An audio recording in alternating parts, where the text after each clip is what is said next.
Hello Glenn, welcome to Beam Stanford Career Education. Let's get started. Before we dive right into the questions, I want to ask for the audience, what do you work on at Axon? So I'm the head of hardware engineering, so I kind of work on a mixture of everything, so sort of involved at a high level in every project, and I kind of dive in, see how things are going, see if I have any ideas on how to improve things or move along faster. What does your typical day look like? What's on your calendar for tomorrow, for example? Well, tomorrow's kind of strange because I'm here interviewing students, but the average day is probably a third of the time talking to engineers about their projects and if I can do anything to help or come up with any ideas. A third of the time thinking about strategically, like, should we improve any of our processes or move certain engineers to different projects. And then 1/3 kind of interviewing and recruiting for mid to senior level engineers. Could you describe for our audience what Axon does? Yeah, so Axon is a public safety company. Our chief focus is non-lethal weapons and cameras and software for law enforcement. And that's kind of, we've got 10 different products, 10 different software products, but that's kind of the high level. Cool. You're an alumni at Stanford, right? Alumnus. Yeah. 09, bachelor's, master's in 2010. Awesome. What kind of opportunities did you find at Axon that wasn't available to you when you were at Stanford? I mean, at Axon you get to interact with senior industry people instead of professors. You also get exposure to, very different disciplines like marketing and HR, instead of just kind of science and tech. So you get to learn more about like emotional intelligence and how to run a meeting. For the students who are interested in joining Axon or a similar industry, what do you recommend that they study while they are still at Stanford? Yeah, I would recommend, kind of a two-pronged approach. Try to be like a master of the theoretical fundamentals, but also, try to take labs, get as many internships and practical experience as you can.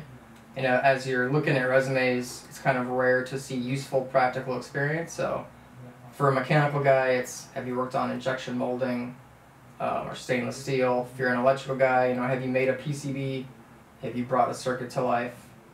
For a software guy, have you made a working app? Do you have any classes that still you remember were super useful to you? Oh yeah, I still remember the mechanical core, like ME80, Mechanics and Materials, ME70 Fluids, ME101, like prototyping and design thinking.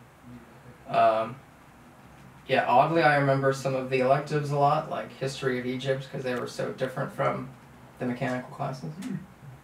As for the things that you were involved in outside of the classes while you were at Stanford, such as extracurriculars or helping with some campus jobs, what kind of things do you believe were still being helpful to you right now in Axon?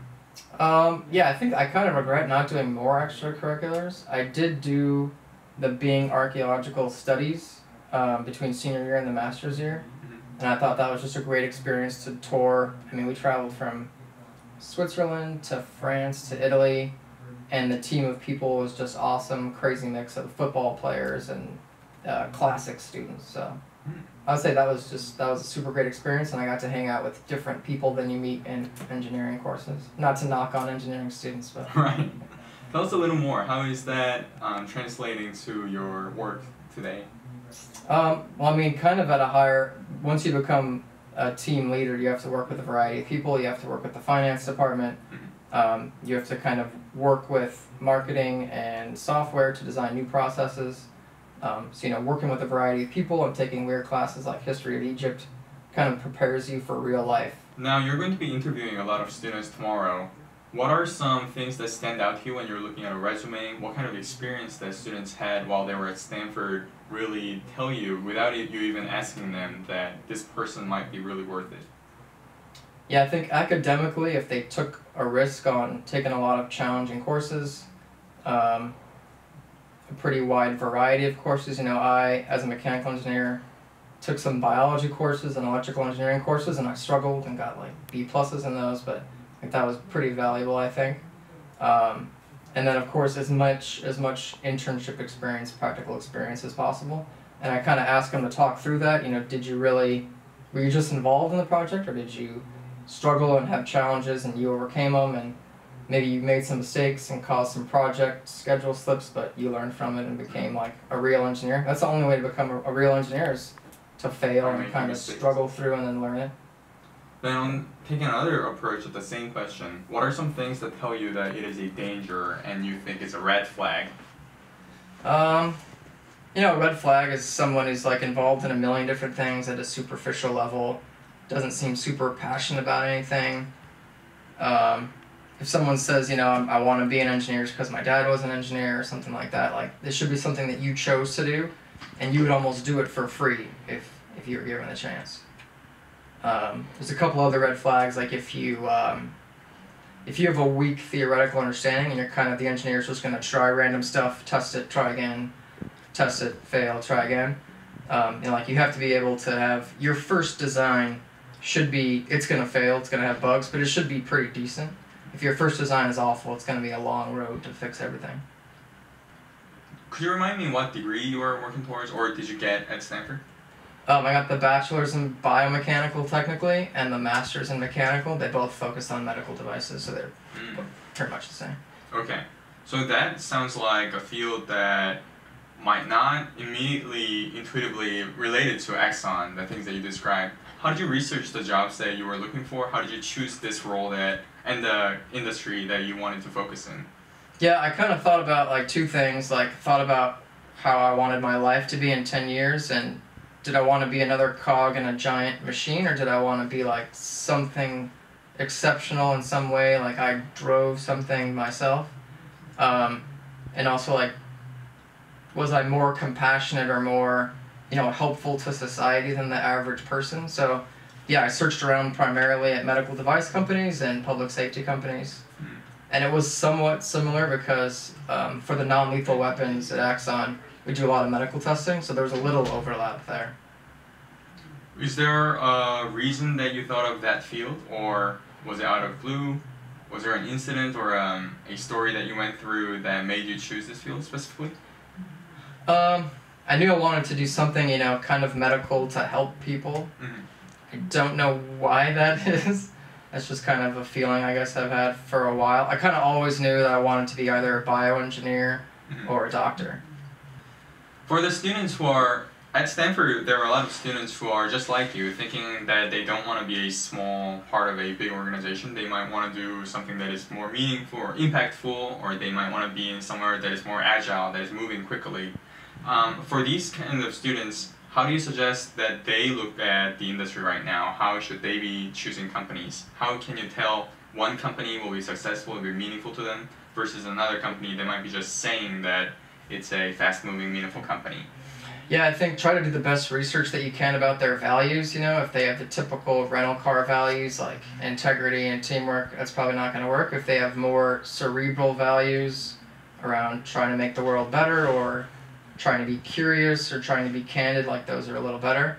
But then I think you've got to just take a chance and go through the interviews and kind of ask the interviewer how he thinks, what things that he believes in, how he gets work done, how he works with other people, and kind of, you know, the last 20% of every talk with the interviewer, try to interview him. That's valuable advice. Having said, what is the culture of Axon? So we're a mid-sized public company. We try to kind of do our work with the rigor and process of a large public company, but behave and treat each other like a startup. So, like another way of saying that is, you know, take your work super seriously, don't take yourself super seriously. Like, don't have an ego, don't like freak out a lot, like stay calm, be super rigorous about your work, but be informal, wear a t-shirt, you know, be a normal dude about your work. So. Just be genuine. Yeah. What are the values or mission of your company? So our top goal is protect safety, protect life. So we're trying to be the best company in public safety. And then some of our values, I think kind of the one I like the most is probably aim far. So we encourage employees to take some risks. You're going to fail on a good fraction of the risk, but as long as you kind of learn from that, what did you learn from that failure? Can you apply it? Can you tell all your buddies, hey, don't try this, it doesn't work? But taking the risk is the only way to kind of become the best. Maybe even if only 20% of those risks pay off, it still is good in the end. When students are searching for your jobs, especially if it's full-time, they might be looking at things that are outside of work, like location, do people hang out after work, things like that. What is the recreation like at Axon? It's kind of a work hard, play hard environment, so as the day goes on, the culture starts to change a little bit, and you know, if you want to have some beers or whatever, at like 6 p.m., there's beer in the office. So, you know, kind of like what I said before, take your work super serious, but not yourself and not your other guys. So, just trying to be more of a startup. It doesn't really help the work if you're dressed in a tuxedo every day. It doesn't really do anything. So. Before we end our interview, I want to provide one last tip for our students who might be applying for your job. So for the interview candidates, what would be the top 2 things that you think they should remember as they're walking into the room to interview with you? I would say try to be as detailed and as honest as you can about your previous experience, previous work. And number 2, just be authentic, be a normal person. Try to come off as, you know, if you get the job, if I'm stuck with you at the airport for 2 hours, is that going to be a good 2 hours, or is it going to be agonizing? So. Cool. Thank you for the advice. Yep, no problem. It was a pleasure. Great talking to you.